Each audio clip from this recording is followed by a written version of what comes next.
Broadcast is now starting. All attendees are in listen-only mode.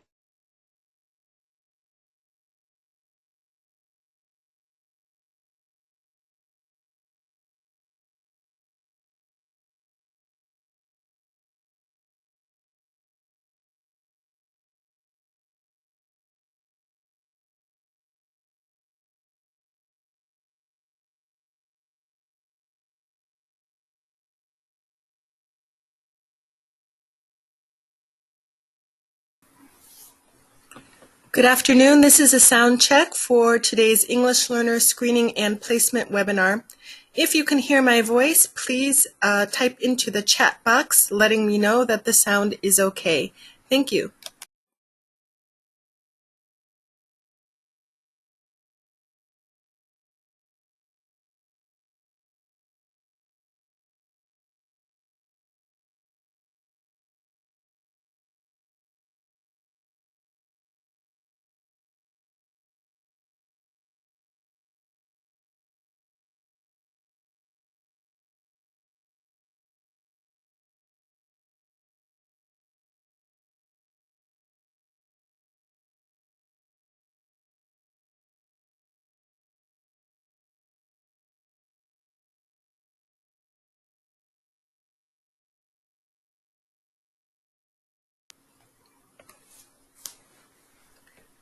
Good afternoon.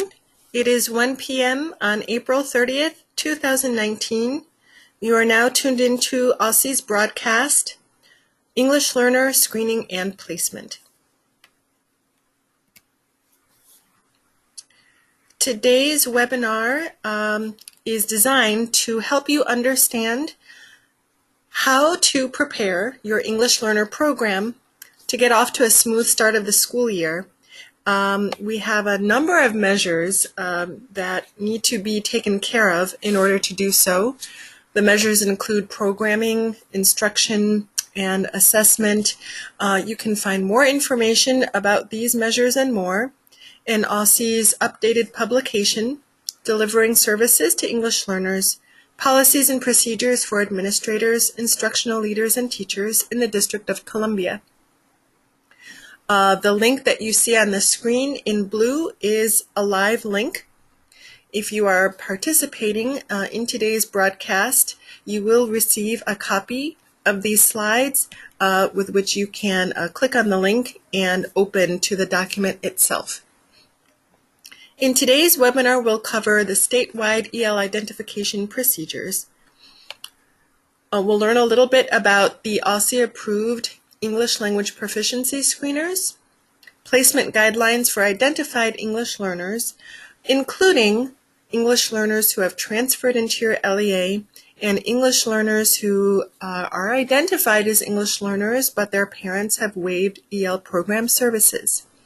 Finally, we'll cover where to locate policy information and guidance on screening and placement using OSSE's document, Delivering Services to English Learners. First, we'll dive into screening. Screening is one of the steps in English learner identification. The first step is being identified for eligibility to sit for the English learner English language proficiency screener. That first step is known as parents filling out the home language survey when their child enters a DC public or public charter school for the very first time. Last week, OSSE conducted a webinar on the home language survey, administration, data usage, and other information. That broadcast will be archived on OSSE's English Learner page on the OSSE website. If you have questions about it, I would be happy to direct you to the answers to your questions, and I'll let you know how to contact us at the end of this broadcast. So now we're in step 2. After we've figured out who needs to be screened based on the results of the home language survey, we move into the actual screening process. In OSSE's publication, Delivering Services to English Learners, Step 2 which is equivalent to a chapter, Chapter 2. Page 7 gives you more information on the English learner identification process, and by reading that you'll get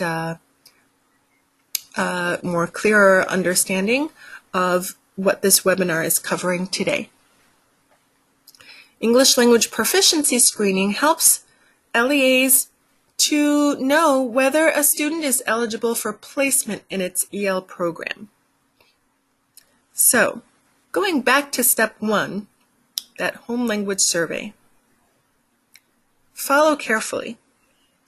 If OSSE's home language survey indicates that a language other than English is spoken in the home to or by the student, and no information about the student being an English learner appears in CLIC, then the student must be screened for possible identification as an English learner using the appropriate screener, and identification must happen within 30 days of Stage 5 enrollment if the student is enrolled at the beginning of the year. And if the student is enrolled during the school year, then identification must happen within 2 weeks of their date of enrollment. If at any point during the webinar you have a question or a comment, feel free to either use the question or the chat box, and I will check those periodically to address any concerns or questions you may have.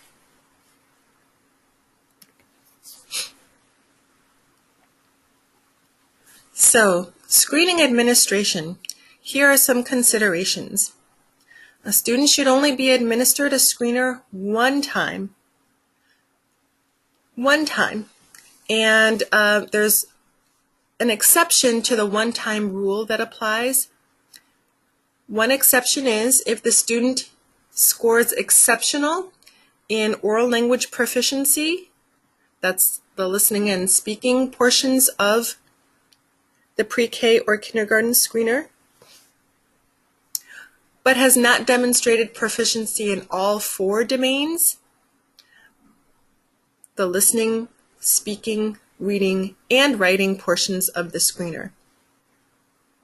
That exception applies because the screener that's appropriate for pre-K or kindergarten, first semester kindergarten to be exact, indicates that those students should only be assessed in listening and speaking. If you think about it, students at that age may not yet know how to read, and they may not know, or they may not know yet how to write. So we do not assess them at that age in reading or writing. However, we all know that communication is comprised of 4 language domains: listening, speaking, reading, and writing. So the one-time exception for those younger students applies because we want to give them another chance to demonstrate their proficiency in all 4 of the language domains. Contrast this with the following statement. If a student demonstrates oral language proficiency, that is, their proficiency on the listening and speaking portions of the screener, and they're taking the pre-K or first semester kindergarten screener, but they're too young to demonstrate proficiency on all 4 domains, then the student should be rescreened on all 4 domains, listening, speaking, reading, and writing, using an age-appropriate, OSSE-approved, valid, and reliable screener. So the distinction between the top half of the slide and the lower half of the slide is just a matter of time. A student who is pre-K 3 or pre-K 4 or first semester kindergarten student will only be taking the screener portions, listening and speaking. And if they score proficient or exceptional, as the screeners sometimes call it, they will be screened again when they are eligible to take the screener that is appropriate in second semester kindergarten. At that point in time, they will be taking the screener in listening, speaking, reading, and writing. And we look again at the results of the screener and determine what their English language proficiency is and if they are eligible for placement in an EL program. We'll look more at the individual screeners and the cutoff scores in just a moment. So to help make sense of all of that information, we've come up with two scenarios to give clarity to the pre-K and first semester kindergarten situation. Scenario 1, there's a student in pre-K 3, pre-K 4, or early kindergarten. They sit for the English language proficiency screener and they score proficient in the two domains they were assessed in, those being listening and speaking. Do not identify the student as an English learner. The student should be rescreened at the end of kindergarten, the second semester, on all four domains, listening, speaking, reading, and writing, of the screener. That student should not be administered the annual Access for ELLs proficiency assessment. Why? Because Access for ELLs is for ELLs, and if you look at the first bullet for scenario 1, this student is not an EL or an ELL, as we previously called them, so they are not eligible to take Access for ELLs. Now let's look at scenario 2. There's another student in pre-K 3, pre-K 4, or early kindergarten. They are screened for English language proficiency, and they're identified as an English learner because they were not proficient in one or both of the domains assessed. So the LEA would identify this student as an English learner, and when this student reaches kindergarten, the student must participate in Access for ELLs, because they're identified as an EL. And this student must receive a composite score of 5.0 to exit the LEA's EL program. The important note here in scenario 2 is that the screener does not get re-administered because the screener cannot exit the student from the EL program.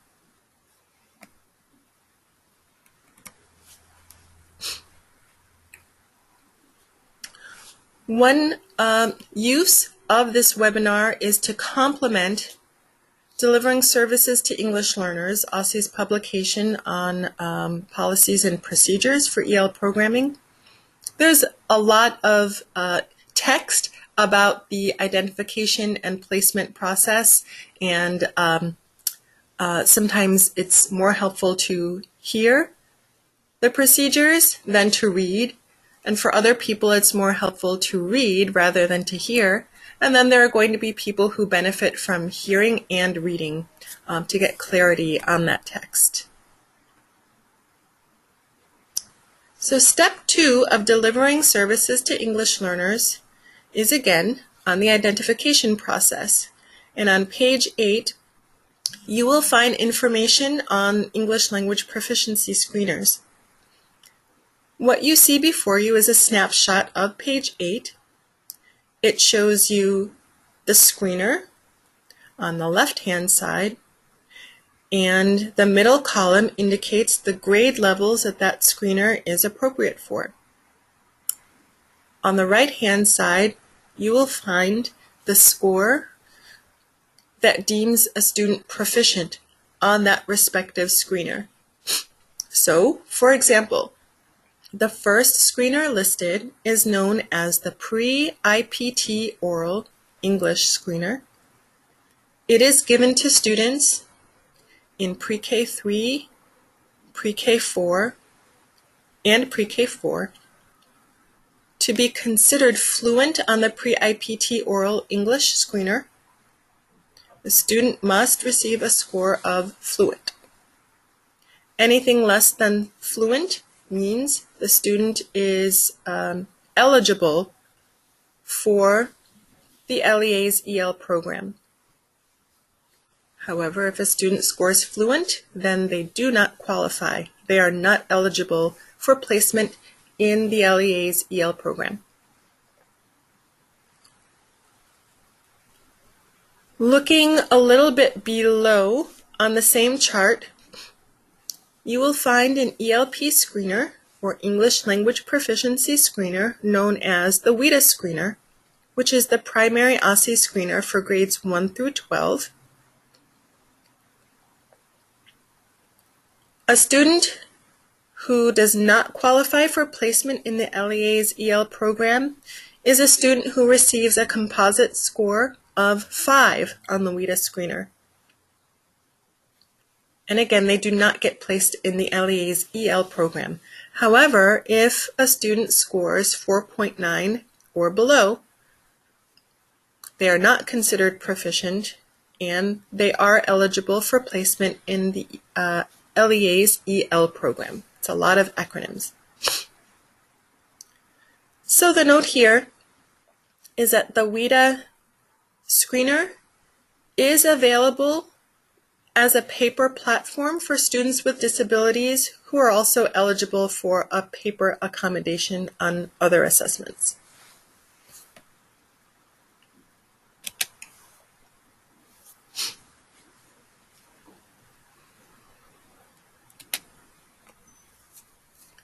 So I do see a question about DC potentially changing the EL program exit criteria.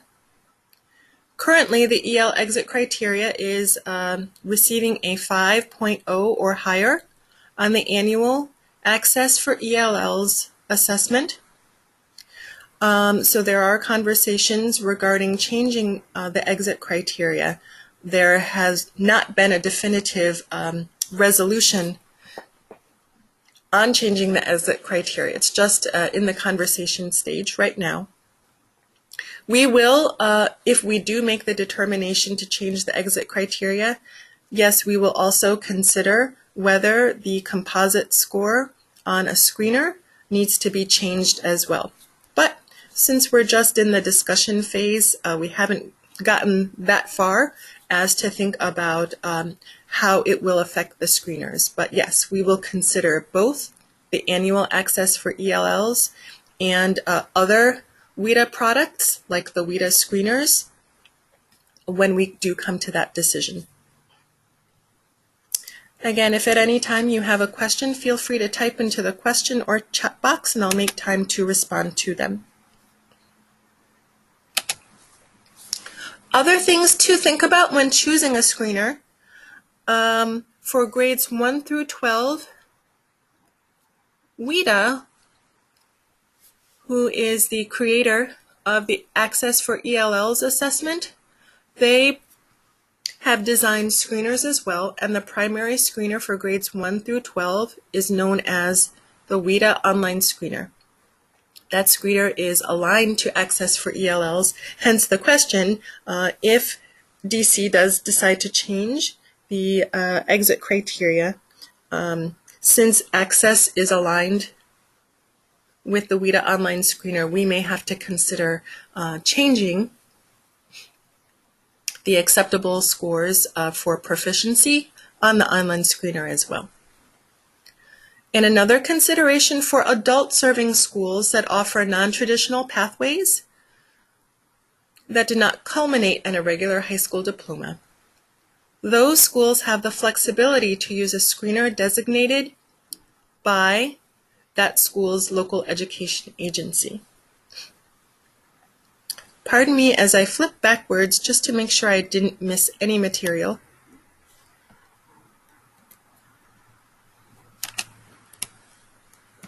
All right, we're good to go forward. So that was a lot of information about screeners. Whether you are a novice screener administrator, or if you're a veteran, but here are some reminders. Reminder 1, screeners can only be administered one time for the purpose of identifying a student as an English learner. Reminder 2, the primary screener for grades 1 through 12 is the WIDA online screener. But again, if a student is eligible for a paper accommodation because the student has a disability, they may indeed be eligible to take the WIDA paper screener. Reminder 3, if an LEA chooses to assess students from year to year just because they want to gather English language proficiency development information, and they choose to use a screener as that assessment tool, then the LEA must not report this data to OSSE. Why? Because it may look like the LEA is trying to exit or re-identify a student. And if you look at reminder 1, the screener can only be administered one time for the purpose of identifying a student as an English learner. And reminder 4, screeners are not used to exit a student from EL status. Screening is part of our identification and entry process.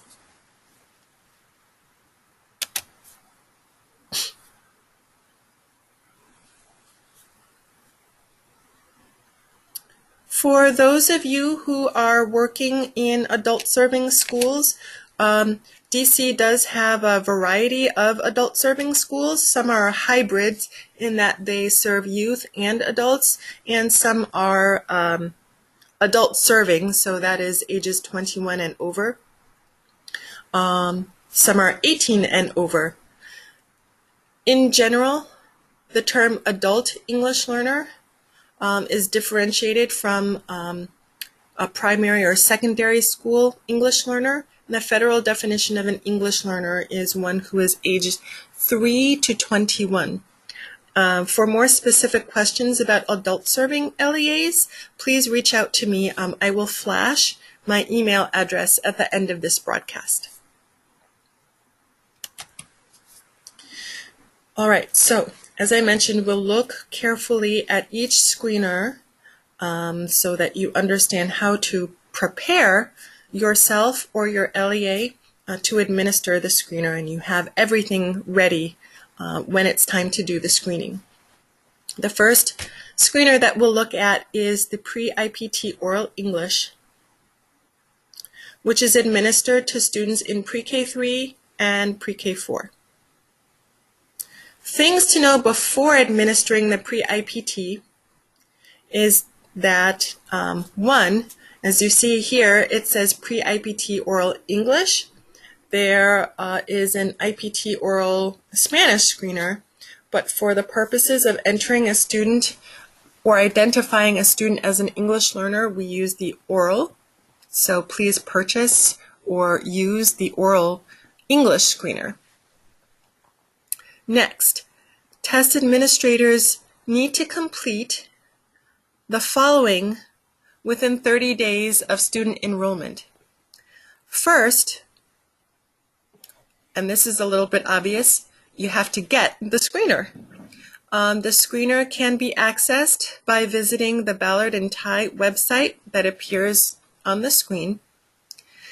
Students who are Pre-K3 and Pre-K4 only sit for the listening and speaking portions of the screener. The second thing to do is to view and complete Ballard and Ty's web-based Pre-IPT Oral English training course.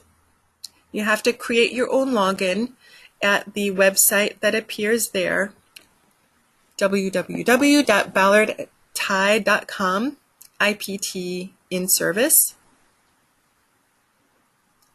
Once you have passed the course, you are deemed competent to administer the Pre-IPT Oral English screener.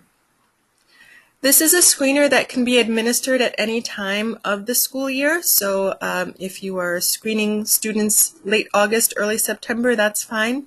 You can also use this screener to screen students in the middle or end of the year if they're transferring to your LEA later in the school year. There are some choices with the kindergarten screeners. OSSE approves 2 screeners for use with kindergartners.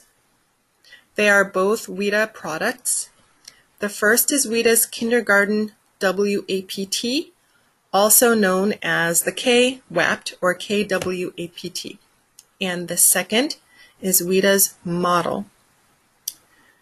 You have a choice, if you're serving kindergartners, to use either of the 2.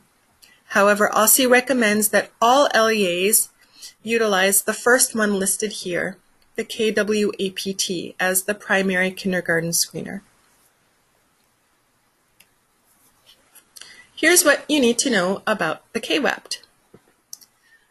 So the K-WAPT is for kindergartners, and before administering it, you need to get the screener materials. That's the second bullet there.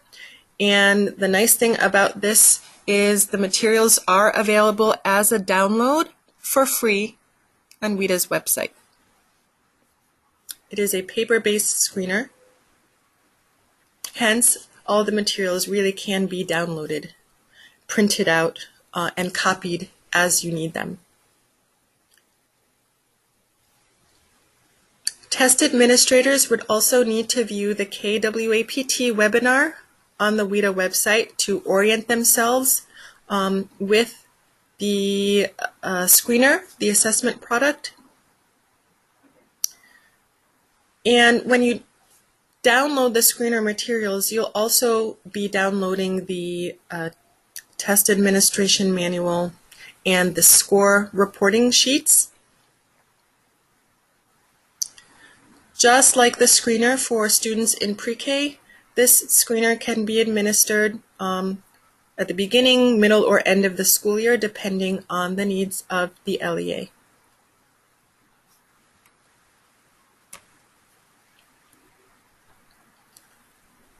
Like the Pre-IPT, all test administrators giving the kindergarten or KW-APT must get trained.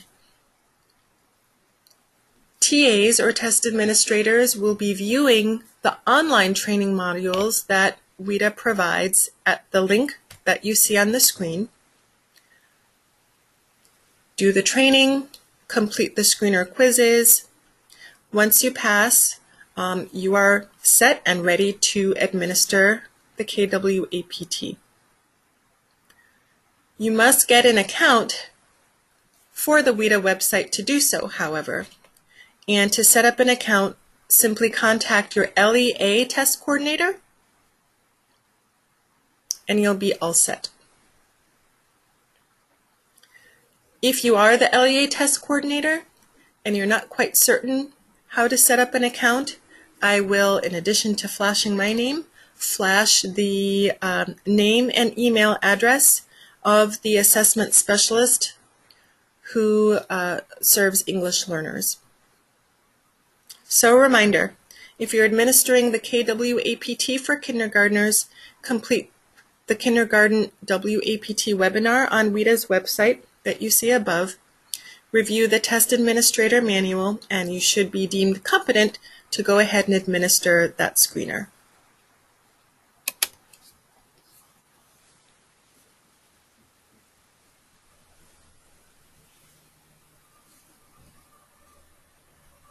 There is a question about the Pre-IPT, which is the screener used for pre-K 3 and 4 students.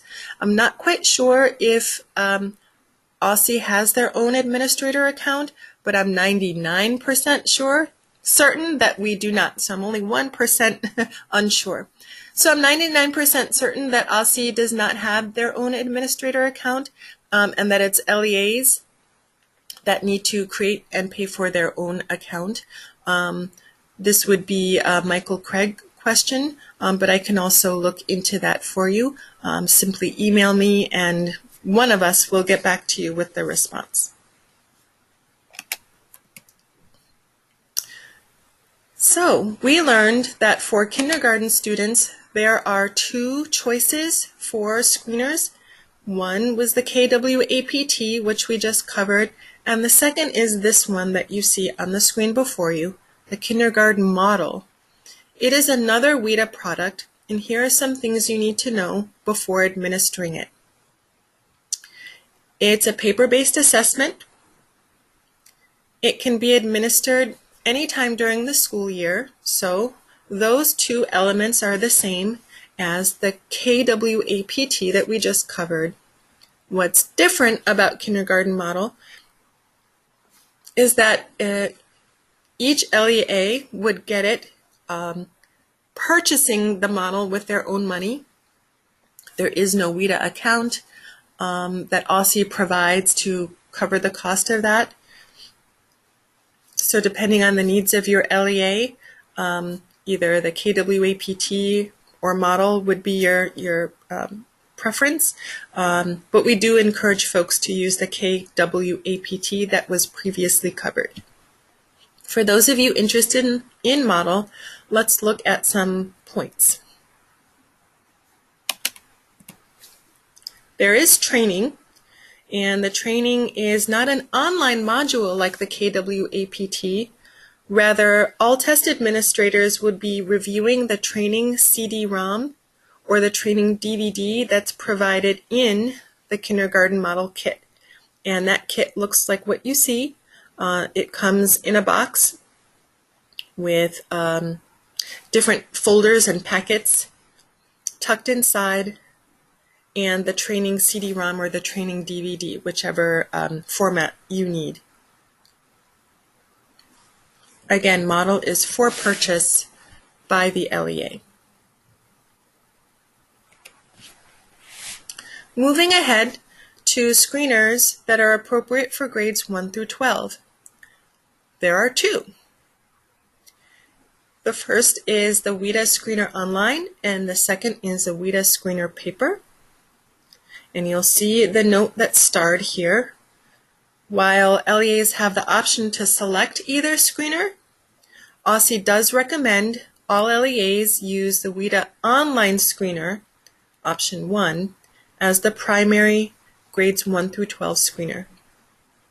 The WIDA paper we're really reserving for students who have a disability that impacts their ability to take the online screener. It's also reserved for schools that just don't have the required technology at this time to appropriately administer the WIDA screener online. If you are working with students who have an identified disability and you're trying to determine if that student is eligible for the WIDA screener paper, you will think to yourself, is this student also eligible for PARCC paper-based accommodations? If so, they would also be eligible for WIDA paper-based screener and any accommodations that go with the WIDA paper-based screener. So the first option, and the one that OSSE recommends LEAs use, is the WIDA Screener Online. When you go to the WIDA website and you look for the WIDA Screener Online, you see this snapshot. And some things to know before administering that screener is that it uses, obviously, an online test management and test administration system. So if you don't possess the technology at your LEA, this might not be the choice for you. And as mentioned before, if you have a student with a disability for whom an online platform would not be the best, then opt for the paper version, the WIDA Screener paper. This is an assessment that can be administered at any time of the school year, and it's available at no cost to the LEA. There's training associated with the WIDA Screener Online. All TAs, all test administrators, must view the online training modules and complete the appropriate screener quizzes that appear on the WIDA website linked there on the slide. To access the training modules and the quizzes, test administrators contact their LEA test coordinator to get an account. And once test administrators have an account, they must, it's not optional, they must complete the training modules prior to administering the screener to students. And completion hinges upon a score. That score that's required to be deemed competent or proficient in administering the screener is an 80% on each module's final quiz. For those who score under 80%, you do get the option to take the training modules again and then take the quizzes again.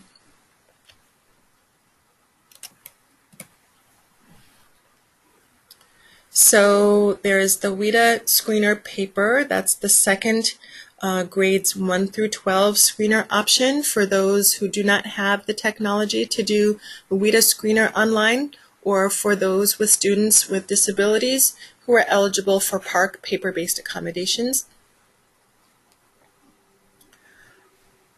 What those test administrators need to know is that the test administrator himself or herself scores the screener.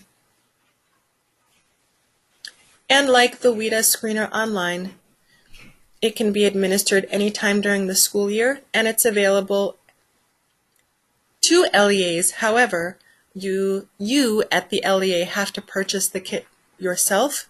It comes in a box, and it can be purchased through the website you see on the screen. OSSE does not cover the cost of that kit.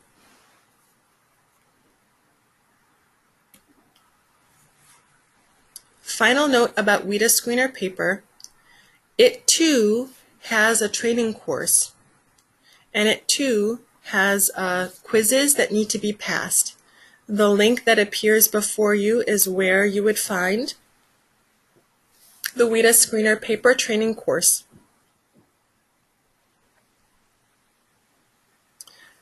And the very last note is that these paper screeners may only be administered if the student's disability prevents him or her from taking the online screener. I know that was mentioned before, but just to be super clear, we're reserving the WIDA screener paper for 2 cases. One is for the students, again, who have a disability preventing him or her from taking the online screener. And that second scenario is, as mentioned, if the LEA does not have the required technology. For any questions about determining whether you should be using the WIDA screener online or WIDA screener paper, I would refer you to Michael Craig, who is OSSE's assessment specialist. And I'll be showing contact information for all of us at the end of this presentation. All right. The second half of this broadcast is dedicated to EL program placement, and here are some things you need to know. More information about program placement can be found on page 13 of Delivering Services to English Learners.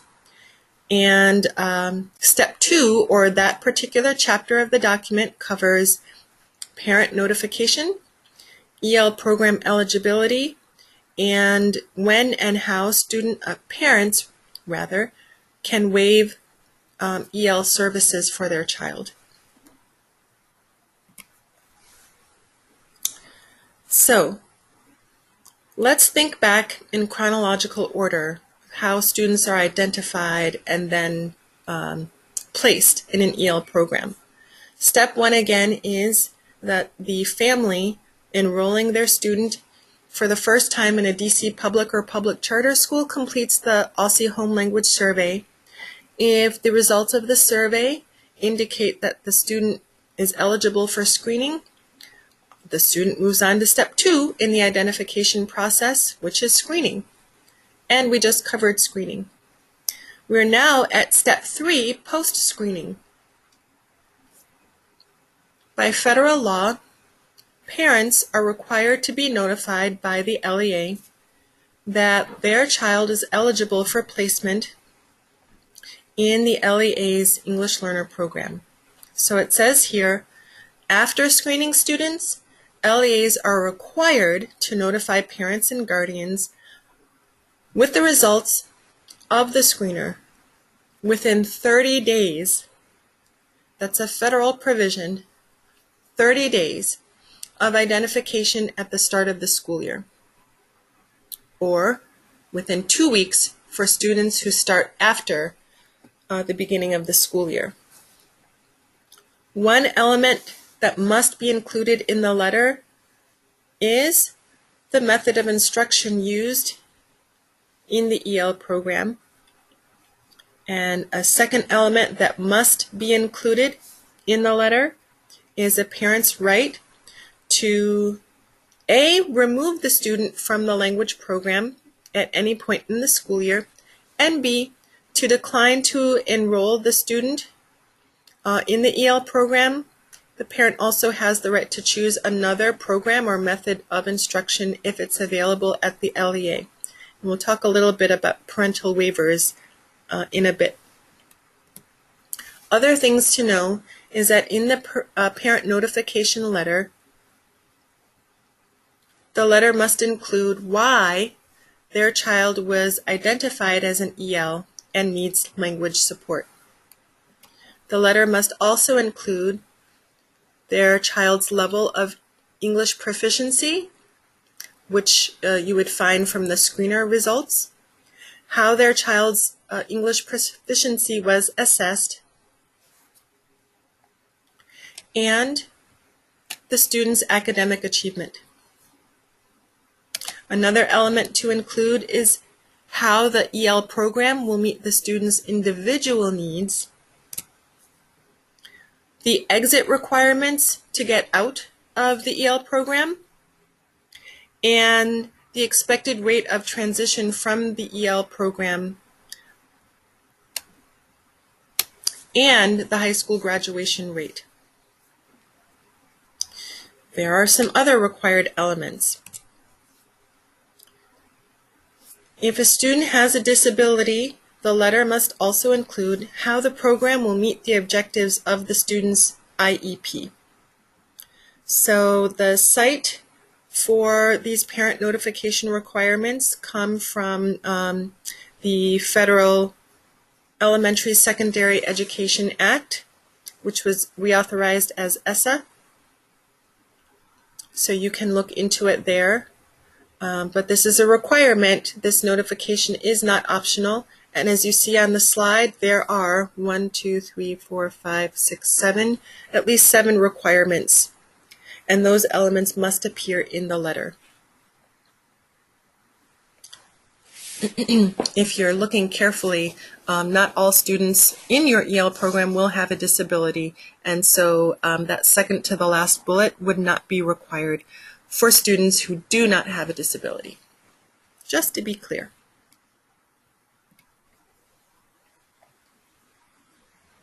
So to determine who is eligible to be placed in the LEA's EL program, you're going to look at students who score below the minimum proficiency score on the screener, as well as students who score below the exit criteria on Access for ELLs.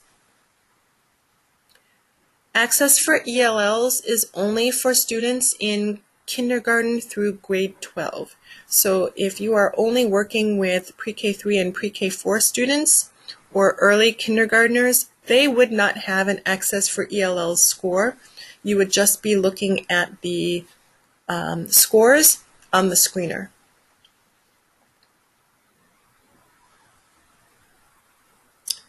So, just some points of clarification that you see below. The minimum proficiency score is established by the screener. We at OSSE don't make it up in our heads. You at the LEA level don't make it up in your head. You have to look through the test administration manual and any other documents related to establishing proficiency scores by the screener that are produced by the maker of the screener. Students may be placed in the LEA's EL program right after they've been identified. So you issue the parent notification letter within the time frame outlined in the previous slide. However, you do not need to wait for the parent's consent to place a student in the EL program. They could literally be placed in the EL program the very next day after their screener score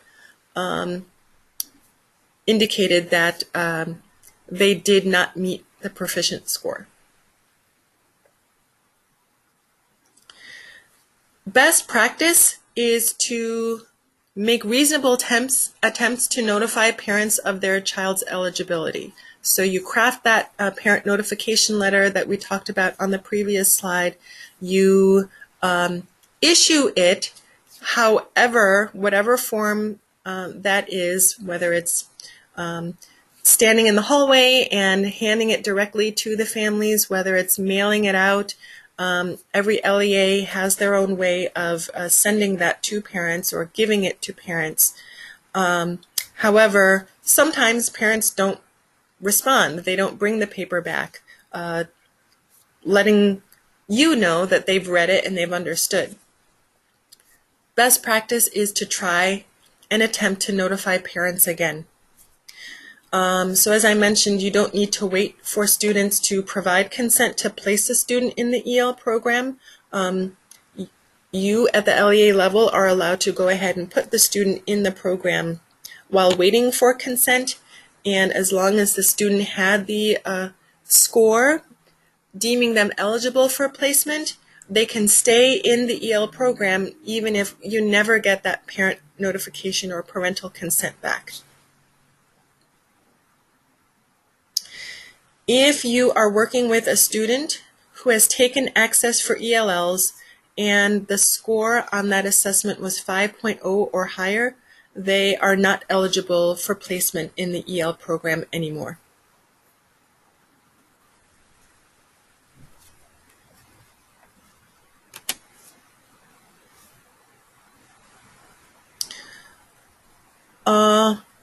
Formerly, as in way in the past, OSSE did have notification letter templates available for use.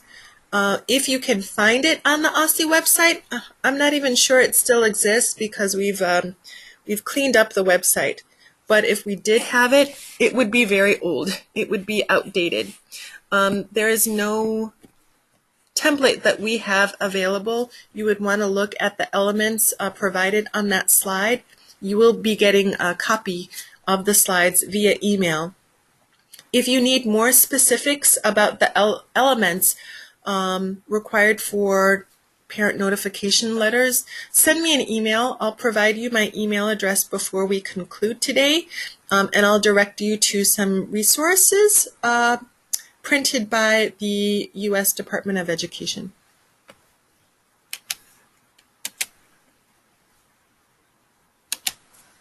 Okay, so we looked at the parental notification requirements.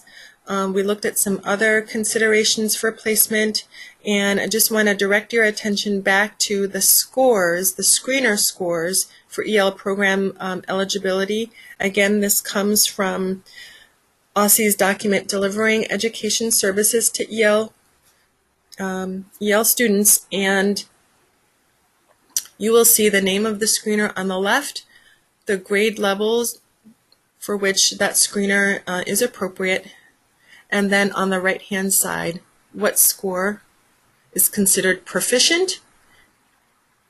And if a student meets that proficient score, then they are not eligible. They do not qualify for the EL program. But if they did not meet that proficient score, then yes, they are eligible for placement in the EL program. As a reminder, students who took access for ELLs and scored 4.9 or lower are also eligible for placement or for continued placement in the LEA's EL program. When placing students, there are a couple of circumstances to know about. And the first is what to do with students who transfer. If a student transfers, they come into your LEA, and you've looked through all their paperwork, you notice that they have taken Access for ELLs.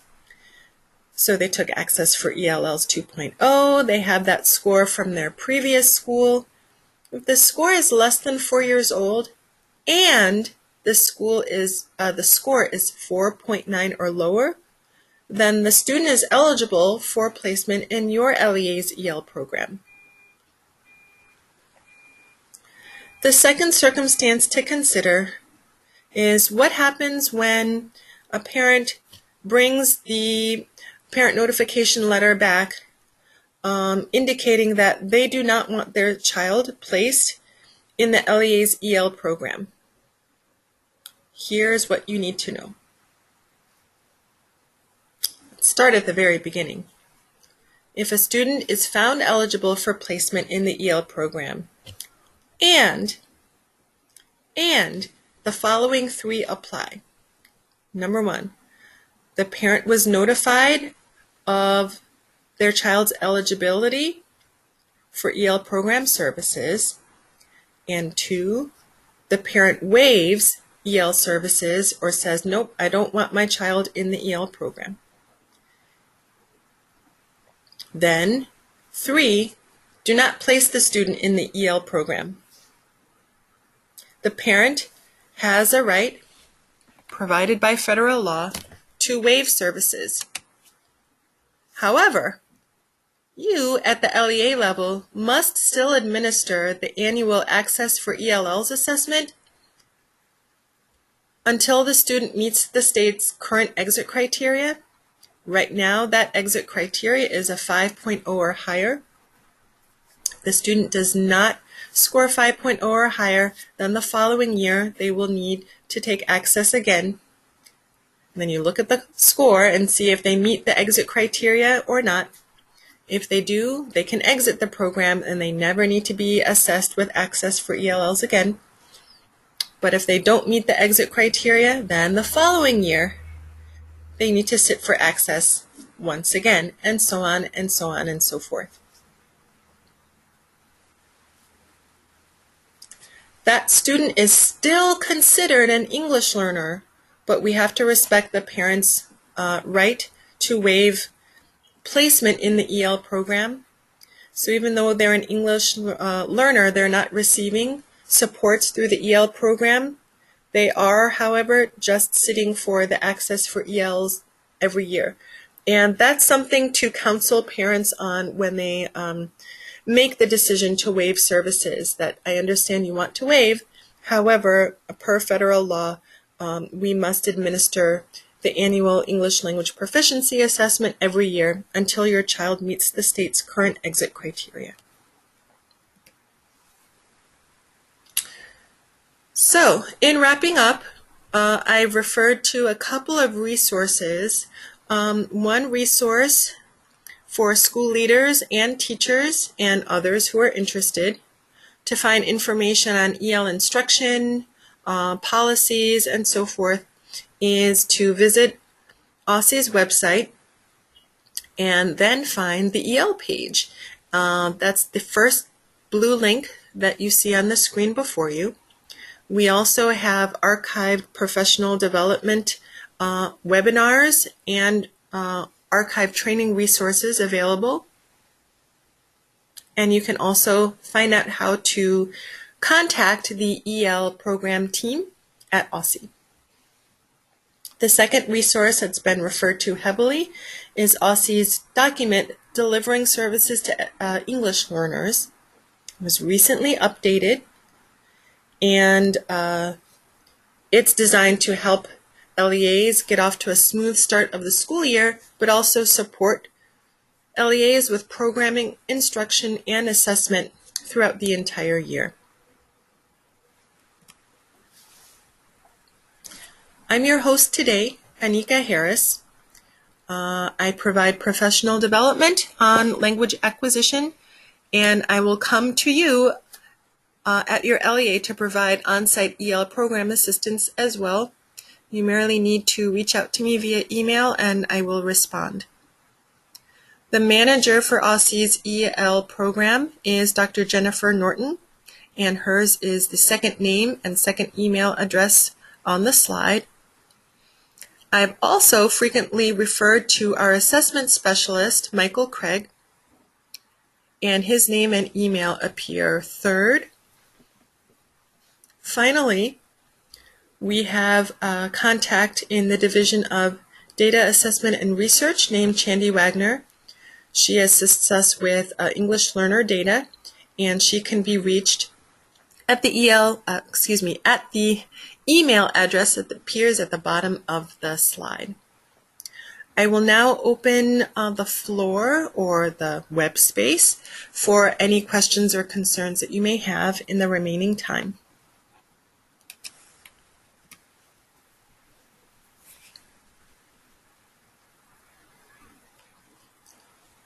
And if there are no further questions, I encourage you to reach out to any one of us for support with any of the material covered today. As a reminder, tomorrow at the same time from 1 to 2 p.m., I think it's actually 90 minutes, from 1 to 2:30 p.m., OSSE will be hosting an informational webinar on English Learner Program Models. We invite you to join us tomorrow at the same time, and thank you for participating today.